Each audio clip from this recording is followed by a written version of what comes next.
اعوذ باللہ من الشیطان الرجیم بسم اللہ الرحمن الرحیم السلام علیکم ورحمۃ اللہ وبرکاتہ۔ عزیزان محترم، کیا آپ نے کبھی سوچا ہے کہ جب روح بدن سے جدا ہوتی ہے تو وہ پہلا قدم کہاں پڑتا ہے؟ انشاءاللہ کہ ہم شروع کریں گے معروف عالم دین علامہ صادق حسن کی شہرہ آفاق کتاب الحیات بعد الموت، یعنی کہ موت کے بعد کی زندگی۔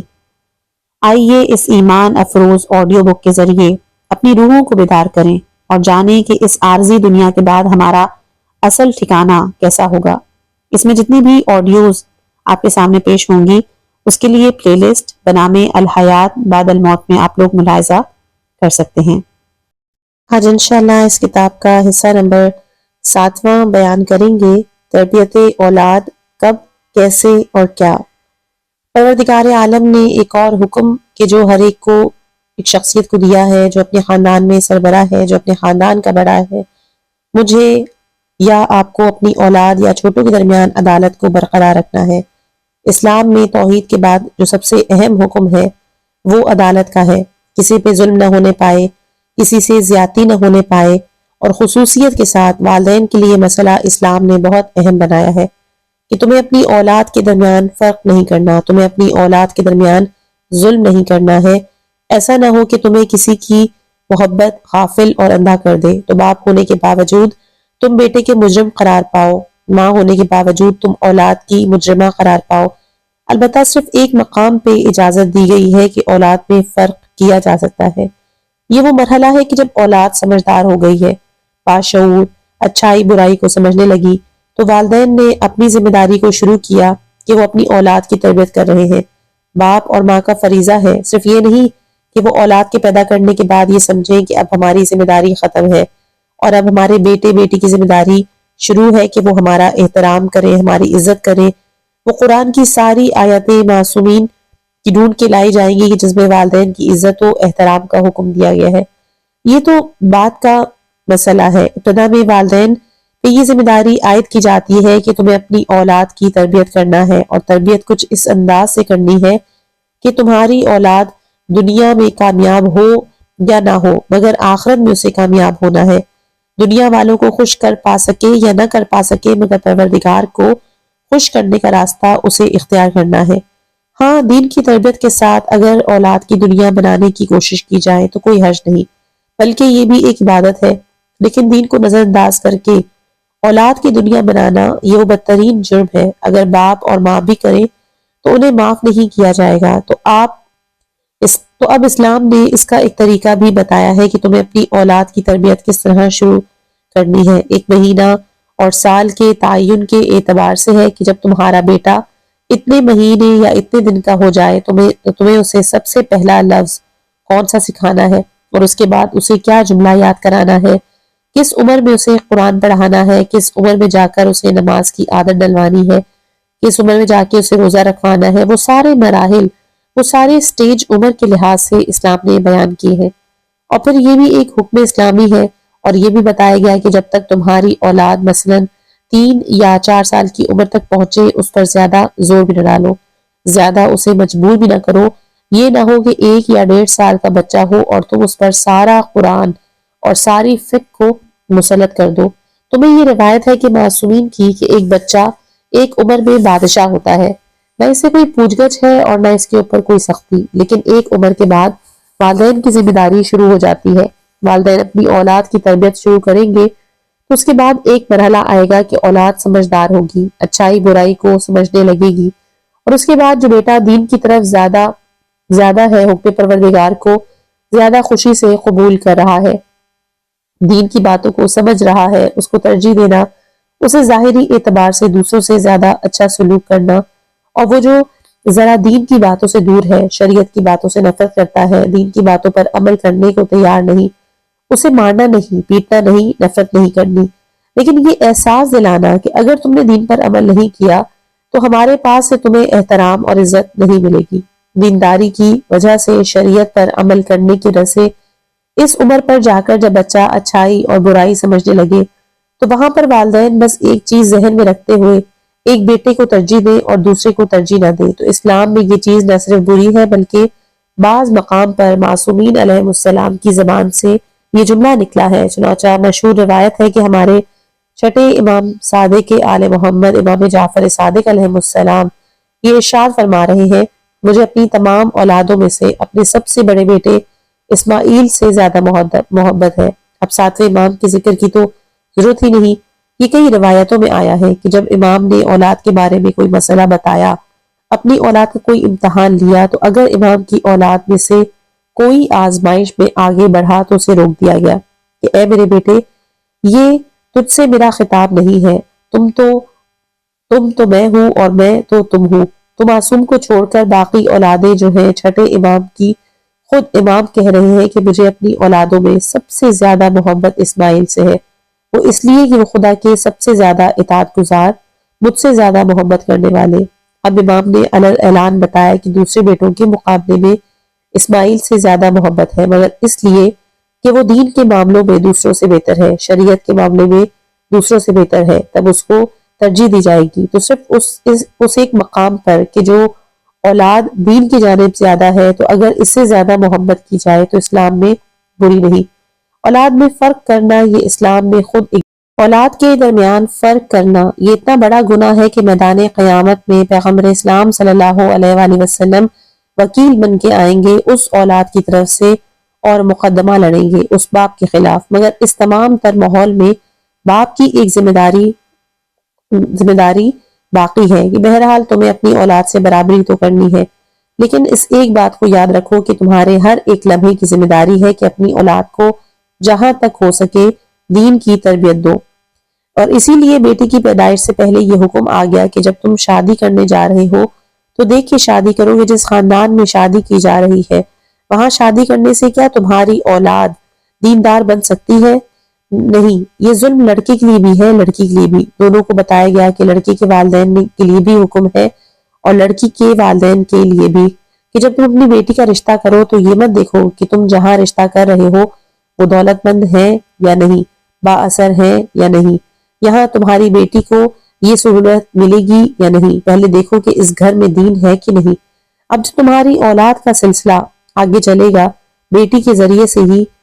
تو وہ اولاد دیندار ہوگی یا نہیں، اس لیے جبکہ باپ اور ماں دونوں دیندار نہ ہو اولاد پر دین کا اثر آنا بڑا مشکل ہے۔ اور یہ وہی چیز ہے کہ جس کو مولائے کائنات نے اس وقت سمجھایا تھا کہ جب جناب عقیل کو بلایا کہ میں اپنی بہادری کا وارث چاہتا ہوں، تو آپ بتائیے عرب کا سب سے بہادر قبیلہ کون ہے؟ علی جیسا بہادر۔ یہ بتا رہا ہے کہ بہادری کی آخری منزل پہ پہنچنے کے بعد بھی جب تک لڑکے کی ماں کا تعلق بھی شجاع قبیلے سے نہ ہو بیٹے کے اندر مکمل بہادری کا آنا مشکل ہے۔ مولا علی علیہ السلام اصول بتا رہے ہیں، باپ اور ماں دونوں سے مل کر خصوصیت اولاد میں آتی ہے۔ لڑکی کے والدین کے لیے حکم ہے کہ ان کے لیے سنت جناب ختیجہ ہے کہ جب ختیجہ کے سامنے سینکڑوں رشتے آئے، بادشاہوں کے، سرداروں کے، قبیلوں کے، حاکموں کے، مالداروں کے، تاجروں کے، سب رشتوں کو ٹھکرایا اور رسول صلی اللہ علیہ وآلہ وسلم کے رشتے کا انتخاب کیا فقط اس دین کی وجہ سے۔ ورقہ بن نوفل کے جو اس رشتے کے درمیان میں تھے، انہوں نے یہی تو کہا تھا کہ اگر تم نے سے شادی کر لی تو آخرت کے دن تم ساری کائنات کی عورتوں کی سردار ہوگی، اس لیے کہ یہ اللہ کا رسول ہے اور جو اس سے متوسط ہوگا میدان قیامت میں وہ نجات پائے گا۔ ورقہ بن نوفل نے جناب ختیجہ کو دنیا کے بارے میں کچھ نہیں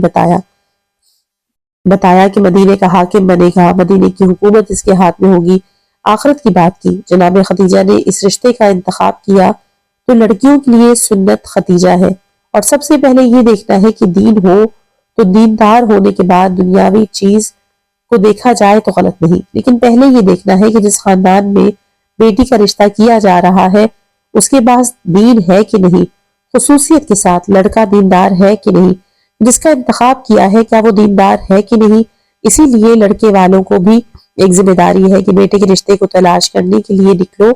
تو شکل صورت کی ضرورت نہیں ہے، مال و دولت تلاش کرنے کی ضرورت نہیں ہے، اس کے خاندان کی بڑھائی کو دیکھنے کی ضرورت نہیں، فقط دیکھو کہ جو امانت اس لڑکی کے پیٹ میں محفوظ رہے گی کیا یہ اس قابل ہے کہ ہماری امانت صحیح طور پر رہے، کیونکہ ماں کے خیالات، ماں کی عادات اولاد پر پورے طریقے سے اثر انداز ہوتے ہیں۔ جو مثال آپ نے پڑھی ام البنین کی، اب یہاں یہ اندازہ ہو گیا کہ ساری تیاری کس کے لیے ہے کہ لڑکی والوں سے یہ کیوں کہا جا رہا ہے کہ جس لڑکے کا انتخاب کرو تو وہ دیندار ہونا چاہیے؟ لڑکے والوں سے کیوں کہا جا رہا ہے کہ جس لڑکی کا انتخاب کرو اس سے پابند شریعت ہونا چاہیے؟ اور سب سے زیادہ زور اولاد کے لیے دیا گیا ہے کہ تمہاری اولاد خراب نہ ہونے پائے، کہ تمہاری اولاد صحیح طور پر پابند شریعت ہو۔ اور بعض مقامات پر یہ جملے آتے ہیں کہ کسی کی اولاد نے کوئی غلطی گناہ کیا تو یہی جواب دیا معصوم علیہ السلام نے کہ اس کے باپ میں کوئی خرابی ہے یا پھر اس کی ماں میں کوئی خرابی ہے۔ کل ایسی روایتیں ہیں کہ ماں اور باپ کا بے دین ہونا اولاد کو تباہ کر دے معذرت کئی ایسی روایتیں ہیں کہ ماں اور باپ کا بے دین ہونا اولاد کو تباہ کر دیتا ہے۔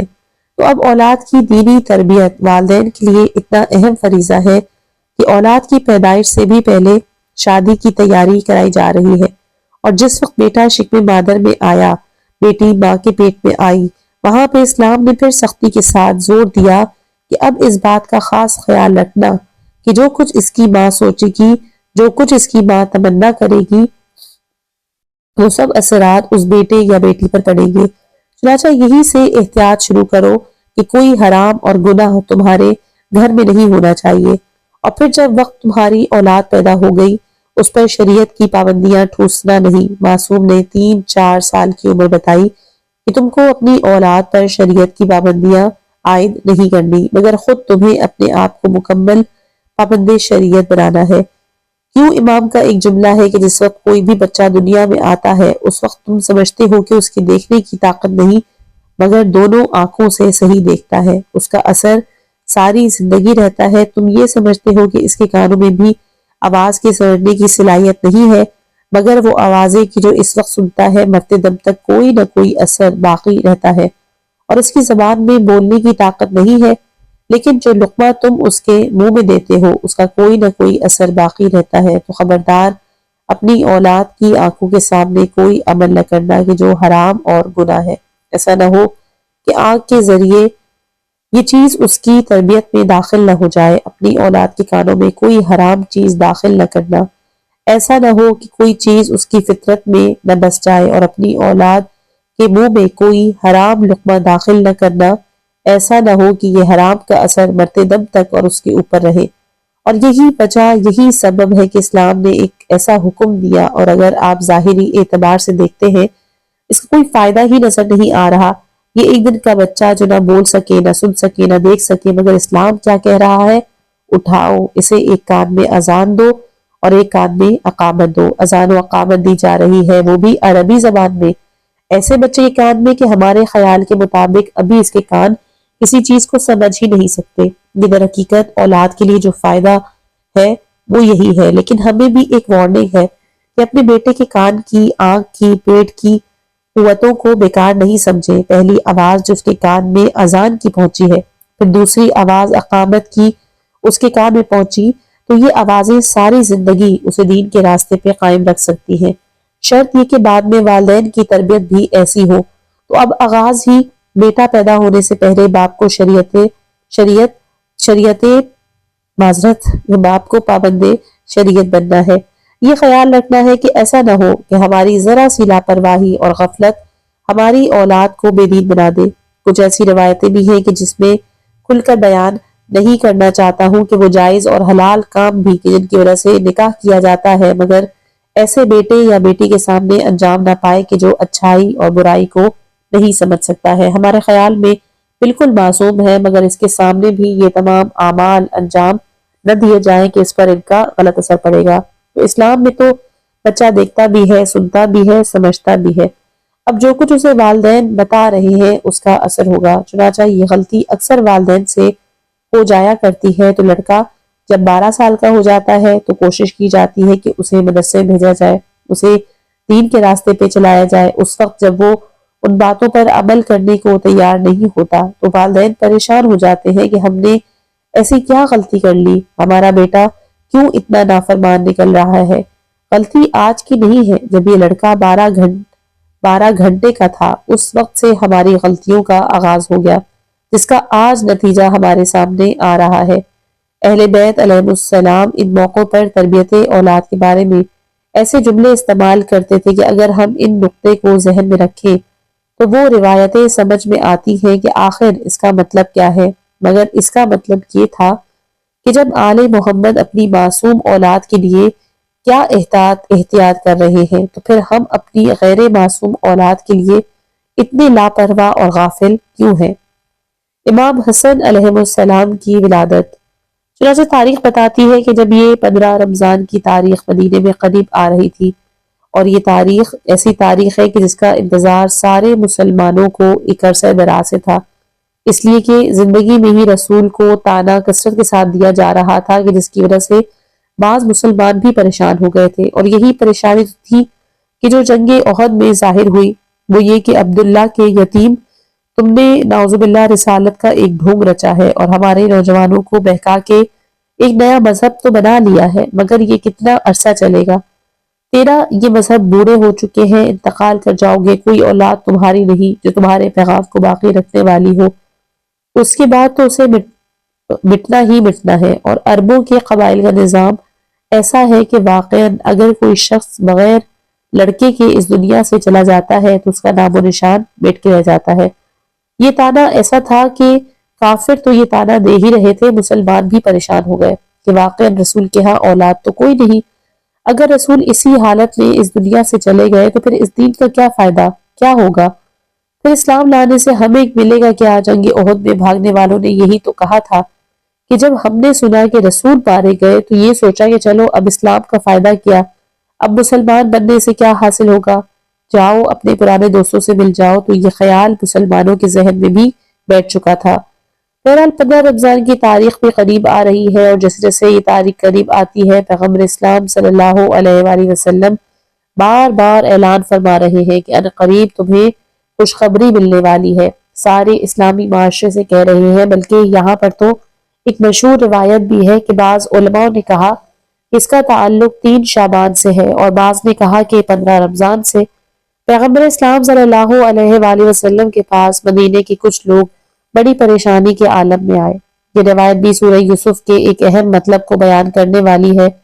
کہ خواب میں کیا حقیقت ہوتی ہے۔ حضرت یوسف علیہ السلام نے ایک خواب دیکھا،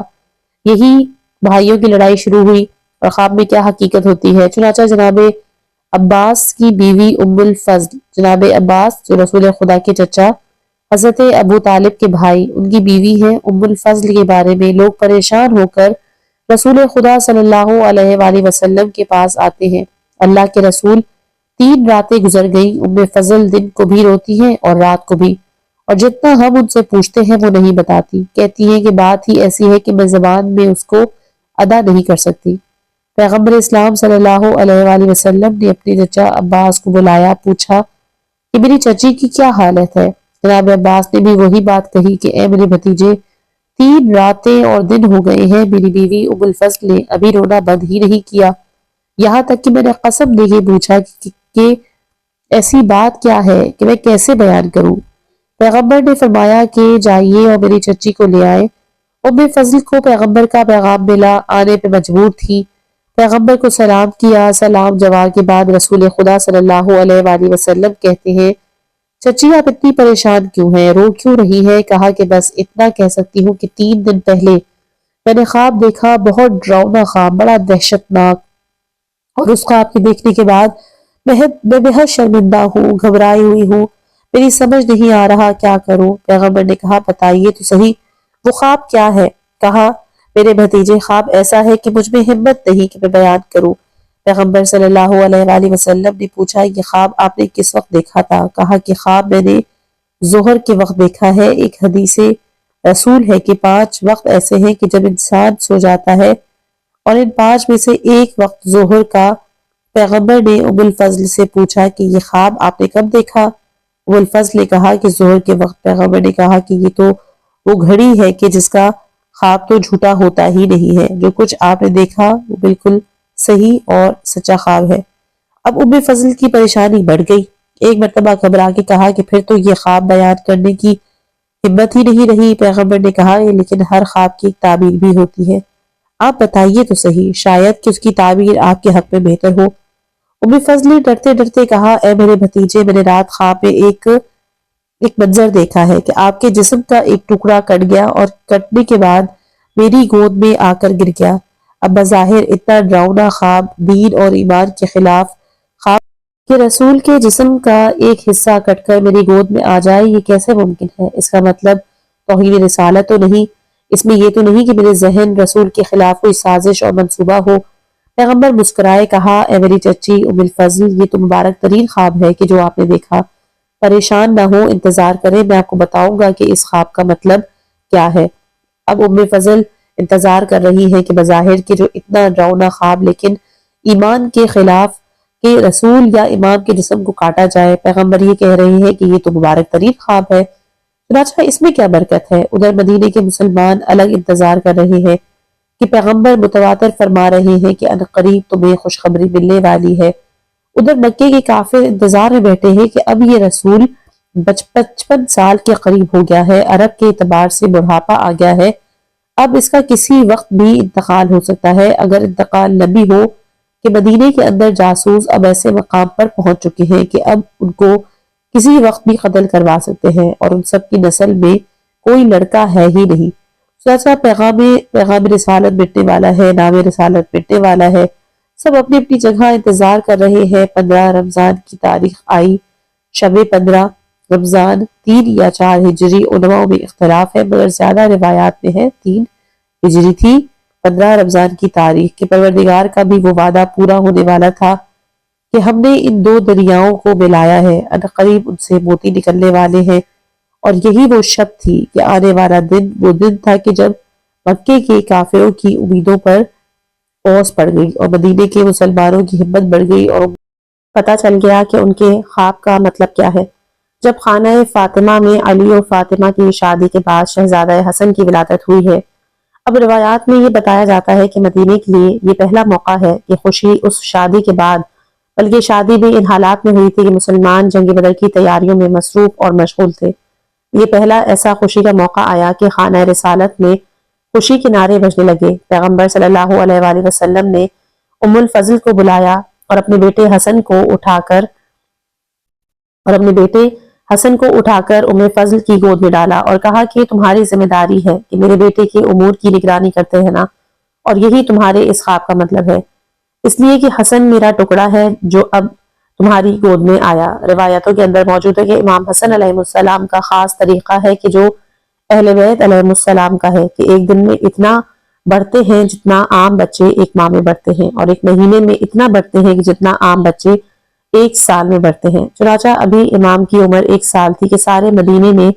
یہ عجیب و غریب واقعہ بھی دیکھا کہ اللہ کے رسول مسجد نبوی میں تشریف فرما ہے اور حسن علیہ السلام رسول اللہ صلی اللہ علیہ وآلہ وسلم کی گود میں بیٹھے ہیں۔ امام حسن علیہ السلام کی دیگر فضائل میں اگر ایک ہی جملہ کہہ دیا جائے تو غالباً کافی ہوگا کہ امام حسن علیہ السلام اس کائنات کی پہلی مخلوق ہیں کہ جن کی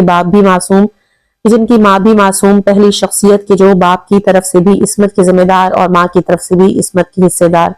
اگر عیسیٰ علیہ السلام کی ماں معصومہ ہے تو باپ معصوم نہیں ہے، اسماعیل علیہ السلام کے باپ معصوم ہیں تو ماں نہیں، حتیٰ یہ کہ پیغمبر اسلام صلی اللہ علیہ وآلہ وسلم، مولائے کائنات اور جناب فاطمہ الزہرا سلام اللہ علیہا کے حالات میں بھی دیکھیں تو نظر آتا ہے کہ یہ سعادت پہلی مرتبہ حسن علیہ السلام کو ملی کہ باپ بھی معصوم اور ماں بھی معصوم۔ پوری کائنات میں حسن علیہ السلام سے پہلے کوئی مخلوق نہ تھی اور عصمت ہی نہیں ہے، بلکہ عصمت کے ساتھ یہ منزلت بھی ہے کہ 1 سال کے حسن نانا کی گود میں بیٹھے ہیں۔ مسجد نبوی اصحاب رسول کا حلقہ ہے کہ اتنے میں ایک بزرگ مسجد میں داخل ہوئے۔ آنے والی شخصیت ایسی تھی کہ آج سے پہلے ان کو کسی مسلمان نے نہیں دیکھا تھا۔ آنے والا ظاہری اعتبار سے 60-70 سال کا بزرگ پیغمبر کو سلام کیا، پیغمبر نے سلام کا جواب دیا، کہا اللہ کے رسول کچھ مسئلے ہیں کہ جو پوچھنے آیا ہوں۔ پیغمبر صلی اللہ علیہ وآلہ وسلم نے ایک مرتبہ حسن علیہ السلام کو گود سے اٹھا کر کھڑا کیا، کہا کہ میرا یہ بیٹا ہے، اس سے پوچھ لیجئے مسئلے۔ تاریخ یہ بتاتی ہے کہ وہ بزرگ نہ غصہ آیا، نہ حیران ہوئے، نہ پریشان، بلکہ آگے بڑھے، اتنا ادب و احترام کے ساتھ بیٹھے کہ جس طرح سے شاگرد استاد کے سامنے بیٹھتا ہے، اور حسن علیہ السلام سے مسئلے پوچھنا شروع کیے، مگر آنے والے بزرگ نہ ناراض ہیں نہ حیران و پریشان ہیں۔ ایسا لگ رہا ہے کہ آنے والا بھی جانتا تھا کہ خاندان اہل بیت میں چھوٹے اور بڑے کا کوئی فرق نہیں ہوتا۔ پورے احترام کے ساتھ بیٹھ گئے اور حسن سے مسئلے پوچھنے لگے۔ اب ساری مسجد حیران کہ جو سوال کیا جا رہا ہے 1 سال کا بچہ جواب دے رہا ہے، یہاں تک کہ سارے سوال پوچھے گئے، بہت سے ایسے مسئلے کہ مسجد والوں کی سمجھ میں بھی نہ آئے، مگر حسن نے جواب دے دیے۔ روایات میں ہے کہ آخر میں وہ بزرگ پیغمبر کا سلام کر کے اٹھنے لگے۔ پیغمبر صلی اللہ علیہ وآلہ وسلم نے کہا کہ آپ مطمئن ہو گئے جوابات سے؟ انہوں نے کہا ہاں اللہ کے رسول، مجھے اطمینان بخش جواب ملے۔ اللہ کے رسول، آپ مطمئن، یہ بزرگ بھی مطمئن، تو یہ سوال کیوں کیا تھا؟ غالباً رسول یہ کہنا چاہتے ہیں کہ میں خود مطمئن ہوں، مجھے پتا ہے کہ آنے والا بھی مطمئن ہے، لیکن مجھے مسجد میں بیٹھنے والوں کو بھی مطمئن کرنا تھا کہ میرے حسن کو 1 سال کا بچہ نہ سمجھنا۔ اب دیکھیے تاریخ میں ہے کہ تمام مسجدوں میں صحابیوں نے ان بزرگ کے جانے کے بعد کہا کہ اللہ کے رسول، یہ آنے والا کون تھا؟ اس کو آج تک نہیں دیکھا، اور یہ اس طرح سوال کر کے گیا ہے۔ پیغمبر صلی اللہ علیہ وآلہ وسلم نے بڑا عجیب جواب دیا کہ اگر سورہ کہف کسی کے سامنے ہے تو اس جواب کی عظمت واضح ہو جائے گی۔ پیغمبر صلی اللہ علیہ وآلہ وسلم نے کہا کہ تم نے نہیں پہچانا، آنے والے خضر نبی ہیں۔ خضر کون ہے؟ قرآن کہہ رہا ہے کہ موسیٰ علیہ السلام جیسا صاحب شریعت نبی، ایک مرتبہ دل میں خیال آیا کہ آج مجھ سے بڑا کوئی عالم نہیں، حکم پروردگار ہوا کہ جا کر خضر کے شاگرد بنو۔ موسیٰ آئے، آ کر کہا کہ میں آپ کا شاگرد بننا چاہتا ہوں۔ ایک مرتبہ شرط رکھی کہ خاموش ہو گئے تو کوئی شاگرد بناؤں گا۔ 3 مرتبہ حضرت موسیٰ کی خاموشی ٹوٹی تو قرآن میں یہ جملہ ہے کہ سورہ کہف کے خضر کہہ رہے ہیں، اے موسیٰ تم شاگرد نہیں بن سکتے ہو، اب تم جاؤ، اب تمہارا ہمارا راستہ الگ ہے۔ نبی خضر کا مقام وہ کہ موسیٰ جیسے نبی خضر کے شاگرد نہ بن سکے، اور وہ خضر آ کر 1 سال کے امام حسن علیہ السلام کے شاگرد بن رہے ہیں۔ یہ علم کا مقام ہے اور وہ مرتبہ شجاعت ہے۔ عام طور پر ہمارے ماحول اور معاشرے میں پابند شریعت آدمی کمزور، بزدل، نہ طاقت اور قوت، قبضے سے محروم سمجھا جاتا ہے کہ بھئی بیچارہ بڑا سیدھا سادہ ہے، کہ کہیں نہ کہیں بولتا ہے، نہ کہیں کوئی اس سے حق چھینے تو جھگڑا کرتا ہے۔ مگر کتنے تعجب کی بات ہے کہ آگے جا کر یہ الزام امام معصوم پر لگا دیا جاتا ہے۔ چنانچہ امام حسن علیہ السلام کے بارے میں غیر اپنوں کا بھی یہی تصور ہے کہ جب کبھی جنگ کرنے کی ہمت نہ ہو، بھئی یہ کہہ دو کہ سیرت حسن یہی ہے کہ گھر میں بیٹھ جاؤ، شجاعت حسن کو دیکھیں اور پھر سیرت حسن کا اندازہ ہو سکے گا۔ جنگ صفین اپنے عروج پر ہے۔ مولا محمد حنفیہ کو بلاتے ہیں اور بلانے کے بعد کہتے ہیں، بیٹا محمد حنفیہ، جنگ پورے عروج پر ہے، دشمن کا دباؤ بڑھ چکا ہے، تیروں کی بوچھاڑ آ رہی ہے، اے میرے بیٹے اب آگے بڑھو۔ نہج البلاغہ کا پورا خطبہ ہے، آگے بڑھو، دیکھو پیچھے نہ ہٹنا، دشمن کی آخری صفوں پر نگاہ ڈالنا، اگلی صف کو نہیں دیکھنا کہ ان کو شکست دے دی نہیں، آخری صف پر نگاہ رکھنا، دیکھو جبڑے پر جبڑا جما کے رکھنا، اپنے سر کو عاریتن راہ خدا میں دینے سے گھبرانا نہیں۔ کتنی وضاحت ہے اس جملے میں۔ عاریتن وہ چیز دی جاتی ہے کہ جو کبھی واپس لی جاتی ہے، اپنے سر کو عاریتن راہ خدا میں دینے سے گھبرانا نہیں، دباؤ جتنا بڑھے اتنا تم آگے بڑھتے چلے جانا، یہ کہہ کے پرچم دیا، تلوار دی، آگے بڑھایا۔ محمد حنفیہ آگے بڑھ رہے ہیں، ایک مرتبہ تلوار چلانا چاہتے ہیں، مگر جیسے ہی محمد حنفیہ کو آتے دیکھا دشمن کے لشکر نے دباؤ بڑھا دیا۔ محمد حنفیہ نے بڑی کوشش کی مگر واپس آنا پڑا۔ مولا نے ایک مرتبہ پھر پیٹھ پر ہاتھ رکھ کے کہا، بیٹے کو آگے بڑھایا، پھر بیٹا آگے بڑھا، پھر دباؤ بڑھا، پھر محمد حنفیہ کو واپس آنا پڑا۔ 3 مرتبہ یہ ماجرا پیش آیا ہے۔ جب تیسری مرتبہ محمد حنفیہ پیچھے آئے، پھر ایک مرتبہ شہزادہ حسن آگے بڑھتے ہیں، بھائی کے ہاتھ سے علم بھی لیا، بھائی کے ہاتھ سے تلوار بھی لی اور آگے بڑھ کے مقابلہ شروع کیا۔ اب جیسے ہی فوج نے حسن کو آتے دیکھا، فوج کا دباؤ بڑھا، لیکن جیسے جیسے فوج کا دباؤ بڑھتا جاتا ہے اسی طرح حسن صفوں کو چیرتے ہوئے آگے بڑھ رہے ہیں، یہاں تک کہ ایک ہی لمحے میں آخری صف کو پلٹ کے رکھ دیا اور مولا کے پاس واپس آ گئے۔ جس وقت حسن علی کے پاس واپس آئے تو علی کی نگاہ محمد حنفیہ پر پڑی، دیکھا کہ نگاہیں زمین پر ہے، چہرہ زرد ہے، جسم کانپ رہا ہے، پسینے کے قطرے تمام جسم پر موجود ہیں۔ علی ایک مرتبہ سمجھ گئے، آگے بڑھے، محمد حنفیہ کے شانے پہ ہاتھ رکھا، بیٹا محمد حنفیہ، شاید تو نادم ہے، شاید تو شرمندہ ہے، شاید تو سوچ رہا ہے کہ تو وہ نہ کر سکا کہ جو حسن نے کر دیا، لیکن بیٹا شرمندگی کی کوئی بات ہی نہیں، تیرا اور حسن کا کوئی مقابلہ ہی نہیں۔ شرمندگی تو وہاں ہوتی ہے کہ جہاں 2 برابر کی شخصیتوں میں مقابلہ ہو، تیرا اور حسن کا کوئی مقابلہ نہیں، تو میرا بیٹا ہے۔ حسن رسول خدا کا بیٹا ہے۔ اب اس ایک جملے میں امام حسن علیہ السلام کی یہ عظمت آ گئی کہ حسن نے ایک جہاد لڑ کے 2 طاقتیں دکھا دی، اپنی طاقت کا مظاہرہ بھی دکھایا اور رسول خدا صلی اللہ علیہ وآلہ وسلم کی طاقت کا بھی مظاہرہ دکھا دیا۔ ایک امام حسن علیہ السلام کے بارے میں یہ کہا جائے کہ حسن میدان میں نکل کر مقابلہ نہ کر سکے، نعوذ باللہ، اور دشمن سے صلح کر لی، اس سے بڑھ کر توہین امامت اور کیا ہو سکتی ہے کہ جب کبھی اہل بیت علیہ السلام کے دشمنوں کا مقابلہ کیا جائے تو صرف ایک جملے کو ذہن میں رکھیے کہ جو مولا کو بار بار کہنا پڑتا تھا، اور وہی جملہ علی علیہ السلام کے لیے بھی ہے، وہی جملہ حسن کے لیے بھی ہے، بارہا کہنا پڑ رہا تھا کہ مولا یہ حاکم شام آپ سے زیادہ بہادر تو نہیں ہے، پھر یہ کامیاب کیوں ہو رہا ہے؟ اب کہنے والا اس پہ رک گیا، مگر اس کا جملہ بتا رہا ہے کہ مولا اپنا کام کیوں ہو رہے ہیں، آپ بہادری آپ کے پاس ہے، حق آپ کے پاس ہے، آپ ناکام کیوں ہیں، وہ کامیاب کیوں ہے؟ اگر ہم اس اصول کو نکال دیں اور عام دنیا کے اصول ذہن میں رکھیں، حسن و حسین کے جہاد کا جائزہ لیں، تو کبھی سمجھ میں نہ آئے گا کہ مولا نے ایک اصول بتایا کہ تم حاکم شام کی بات کرتے ہو، میں کہتا ہوں کہ سارے عرب میں مجھ جیسا سیاستدان کوئی نہ تھا، نہ ہوتا اگر خوف خدا بیچ میں نہ ہوتا۔ یہ خوف خدا ہے کہ جس کی وجہ سے حسن کو قدم پیچھے ہٹانے پڑ رہے ہیں۔ حاکم شام کے پاس تو کوئی خوف خدا نہیں ہے، یہ خوف خدا ہے کہ علی کو ایک حد پہ جا کر رک جانا پڑتا ہے، حاکم شام کے لیے تو ایسا کوئی مسئلہ ہی نہیں۔ تو یہ جملہ ذہن میں رکھیے کہ امام حسن علیہ السلام نے جو صلح کی اس کا کوئی اور فائدہ مسلمانوں کی سمجھ میں آئے یا نہ آئے، بس ایک چیز ہے کہ جس پر بدترین سے بدترین اہل بیت علیہ السلام بھی اس بات پر متفق ہیں کہ اس صلح کا اتنا بڑا فائدہ ہوا کہ حسن کے بعد خلافت راشدہ کا خاتمہ امام حسن علیہ السلام پہ ہوا۔ صلح حسن کا اتنا بڑا کارنامہ ہے کہ صلح حسن کے ذریعے سے وہ خلافت کی جسے راشدہ قرار دیا جا رہا تھا وہ آ کے ختم ہو گئی، اور یہ ماننا پڑا کہ آج سے خلافت غیر راشدہ کا آغاز ہو گیا۔ صرف یہ ایک فائدہ صلح کا اتنا بڑا ہے تو پھر آپ تاریخ اسلام پہ نگاہ ڈالیں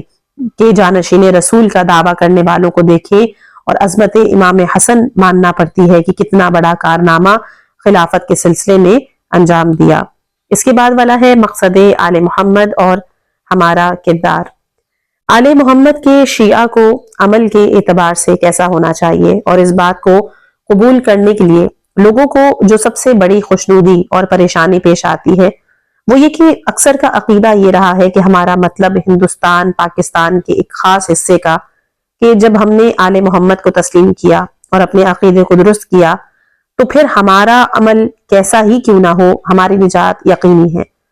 نہ ہم پر عذاب آ سکتا ہے، نہ ہی خدا ہم سے سوال و جواب کر سکتا ہے، تو کم از کم جہنم کی آگ میں تو ہمیں نہیں جلایا جا سکتا، یہ تو یقینی بات ہے۔ عقیدہ تو آپ کا بالکل صحیح ہے، بالکل کامل ہے، کبھی بغیر عمل کے عقیدہ اکیلا آپ کو نجات دلا نہیں سکتا۔ چلیں یہ مان بھی لیا جائے کہ آل محمد کے بارے میں آپ کا عقیدہ کامل ہے کہ آل محمد کس انداز سے اپنے آپ کو پیش کر رہے تھے اسی انداز سے آپ نے ان کو مانا۔ ہم یہ مان بھی لیں کہ اس کے بعد آل محمد کو ماننے کے بعد پھر آپ کو عمل کے بغیر بھی جنت مل جائے گی اور عذاب سے بھی آپ بچ جائیں گے، تب بھی بنیادی مسئلہ یہ ہے کہ کیا آپ نے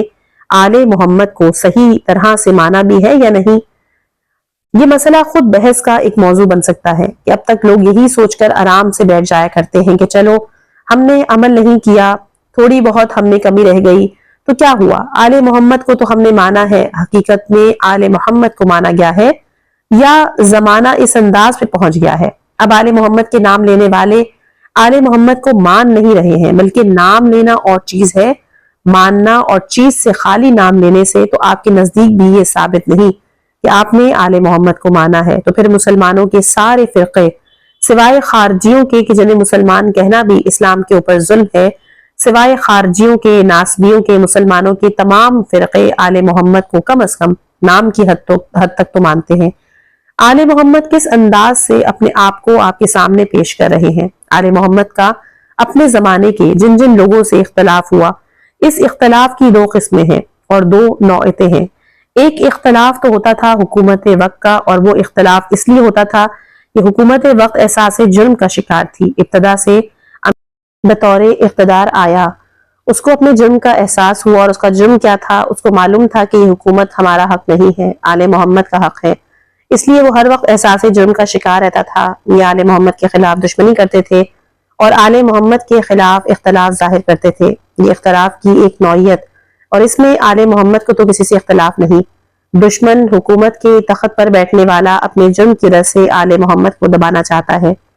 درے آل محمد کا اصل سے جو اختلاف تھا امت مسلمہ کے ایک گروہ سے، وہ یہ تھا کہ رسول صلی اللہ علیہ وآلہ وسلم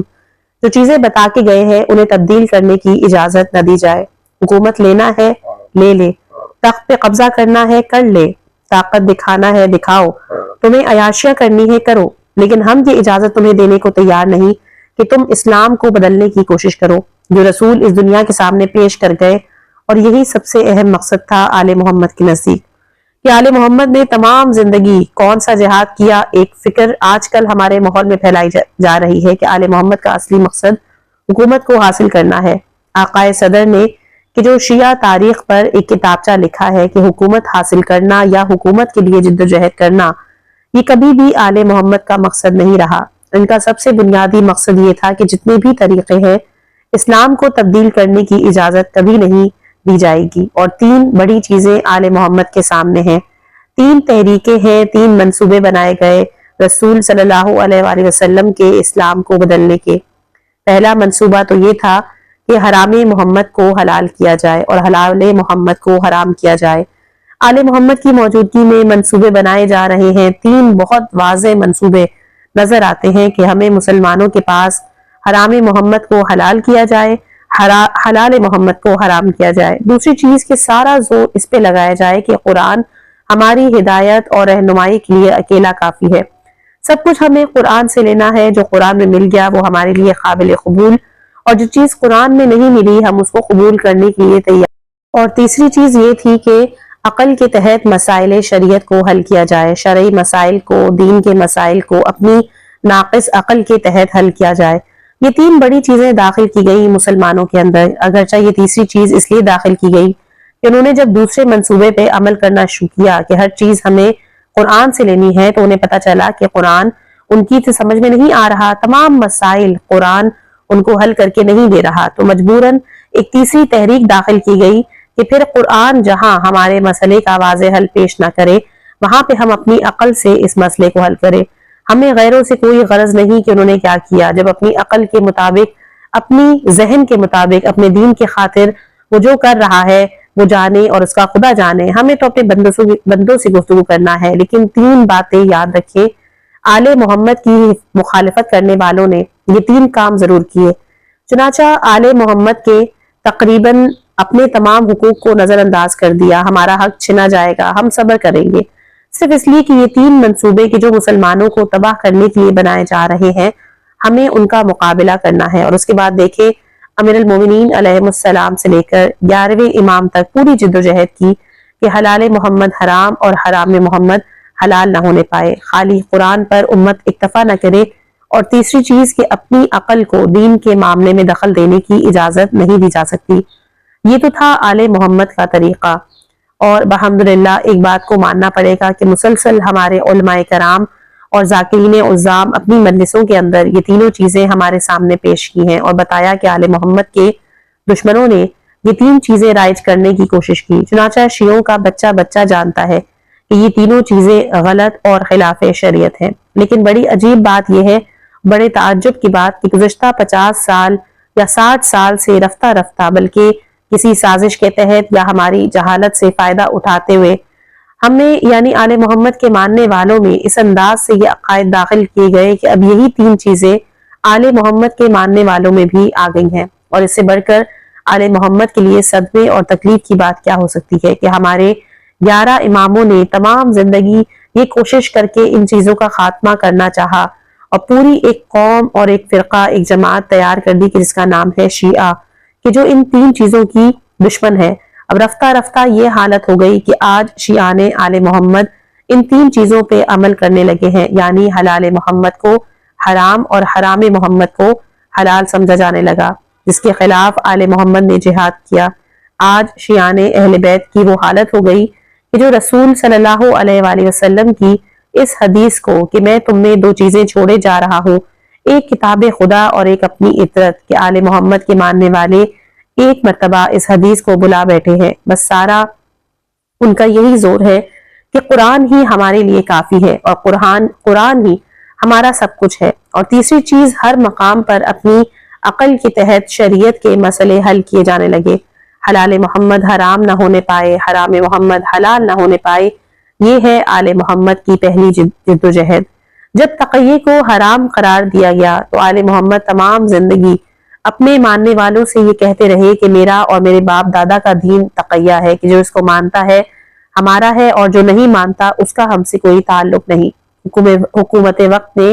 خمس کو حرام قرار دیا، آل محمد ساری زندگی اپنے ماننے والوں کو خمس کا سبق دیتے رہے۔ متع کہ جس کو حرام قرار دیا گیا تھا، آل محمد نے تمام زندگی اس متع کے مسئلے کو اپنے ماننے والوں کے ذہن میں راسخ کرنا چاہا۔ یہ آل محمد کی کوشش ہے، اور آج کیا حالت ہے کہ آل محمد کے ماننے والے ان چیزوں کو حلال ماننے پر تیار نہیں۔ مثلاً متع کا مسئلہ یہ ہے کہ میں زیادہ یقین کے ساتھ کہہ سکتا ہوں کہ اس دور میں زیادہ کثرت کے ساتھ اس مسئلے کو میں نے لوگوں کے سامنے پیش کیا تو جیسی جیسی باتیں سننے میں آتی ہیں، جیسی جیسی مخالفت ہوتی ہے، اس سے اندازہ ہوتا ہے کہ لوگ کس طرح سے دشمنان آل محمد کے پروپیگنڈے کا شکار ہو گئے ہیں۔ آج اگرچہ ہر مومن آل محمد کو مانتا ہے اور یہ بھی مانتا ہے کہ آل محمد کو بہت بڑا اختلاف تھا، متع کے مسئلے میں حکومتیں حرام قرار دے رہی تھی، آل محمد اسے حلال قرار دے رہے تھے، اور اس لیے کہ یہ مسئلہ کہ یہ حلال خدا حرام نہ ہونے پائے، آل محمد نے اس کے فضائل بیان کیے، اس کا ثواب بیان کیا اور اس کی ترغیب لوگوں کو بتلائی۔ لیکن آج جب میں نے ایک مرتبہ اس متع کے مسئلے کو لوگوں کے سامنے پیش کیا تو لوگوں نے یقین کرنے سے انکار کیا۔ لوگ سمجھنے لگے کہ یہ حرام چیز ہے جس کو ہمارے درمیان پھیلایا جا رہا ہے۔ یہ کیا لوگوں کے سامنے نتیجہ آیا کہ آل محمد جس چیز کے لیے تمام زندگی جدوجہد کر رہے ہیں، ان کے ماننے والے آج ان کے دشمنوں کا ساتھ دے رہے ہیں۔ پلٹ کر کہنے والے یہاں تک کہہ دیتے ہیں کہ ایسا ہی حلال یہ مسئلہ، اگر ایسا ہی یہ جائز مسئلہ بلکہ جائز نہیں، بعض حالتوں میں تو یہ واجب ہے، تو آخر علماء کیوں نہیں کرتے؟ ہم کسی عالم سے جا کے کہیں کہ ہم تمہاری بیٹی سے متع کرنا چاہتے ہیں، کیا وہ راضی ہو جائے گا؟ میں آپ کو بتا دوں کہ یہ جملہ شاید آپ نے نہ کہا ہو، لیکن جن لوگوں نے سنا یہاں تک کہہ بیٹھتے ہیں کہ یہ علماء کہ جو یہ پڑھ کر باتیں کرتے ہیں، اگر ہم ان کی بیٹیوں سے متع کرنا چاہیں تو کیا یہ راضی ہو جائیں گے؟ یہ جملہ کس نے پہلی مرتبہ بیان کیا؟ میں اس مقام پر کھل کے بیان تو نہیں کر سکتا، لیکن میں صرف اتنا کہتا ہوں کہ جب چھٹے اور پانچویں امام نے اس مسئلے کو خاص طور پر بیان کیا تو ایک مرتبہ اس زمانے کے بڑے فقیہ نے پانچویں امام سے پلٹ کر یہی کہا، یہ ابن رسول اللہ،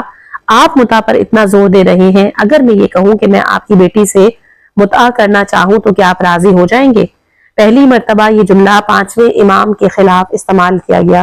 اور ان کی بیٹیوں کے حوالے سے در حقیقت شریعت کو نہ سمجھنے کا یہی مسئلہ ہوتا ہے۔ امام نے اس وقت کہتے ہوئے منہ پھیر لیا کہ جائز ہونے کا یہی مقصد نہیں کہ اس پر عمل ہی کیا جائے۔ مثلا خود تمہارا فتویٰ یہ ہے کہ شراب کو بیچنا حلال ہے، شراب کا بیچنا حلال ہے، تو تم اپنی بیٹیوں اور بیویوں سے شراب کی دکان کیوں نہیں کھلواتے؟ اس نے بھی یہ جواب دیا کہ ابن رسول اللہ، جائز ہونے کا مقصد یہ نہیں کہ وہ کام کیا جائے۔ تو امام نے کہا کہ بس یہی مسئلہ ہمارے ساتھ ہے کہ ایک فقیہ یہ کہتا ہے مثلا نائی کا پیشہ اختیار کرنا جائز ہے، اور اس پر یہ اعتراض تو نہیں ہو سکتا کہ اگر جائز ہے تو تم اس پر عمل کیوں نہیں کرتے ہو۔ اگر وہ یہ کہتا ہے کہ قصائی کا پیشہ جائز ہے، نائی کا پیشہ جائز ہے، تو یہ اعتراض تو نہیں کیا جا سکتا کہ اگر جائز ہے تو تم اس پر عمل کیوں نہیں کرتے۔ جائز ہونا ایک الگ چیز ہے اور عمل کرنا ایک الگ چیز ہے۔ چنانچہ متع کے سلسلے میں جو ہاتھ اٹھتے ہیں ان کے تن بدن میں آگ لگ اٹھتی ہے، اور ان میں یہ کہنا چاہتا ہوں کہ یہی تو آل محمد کے دشمنوں کا منصوبہ ہے کہ حرام محمد کو حلال کر دو اور حلال محمد کو حرام کر دو۔ حرام محمد کی ایک مثال میں نے ضمناً یہاں پیش کر دی کہ شراب حرام ہے مگر اس کو حلال کر دیا گیا ہے۔ کچھ حاکمان وقت کی خوشنودی کے لیے متع حلال ہے اور اس کو حرام کر دیا گیا۔ تمام زندگی آل محمد نے اس کے خلاف جدوجہد کی، مگر آج آل محمد کے ہی ماننے والے آل محمد کے کیمپ میں آنے کو تیار نہیں، ان کی بات نہیں مانتے اور ان کے دشمنوں کی بات مان رہے ہیں۔ قرآن فہمی اہل بیت علیہم السلام سے سیکھو۔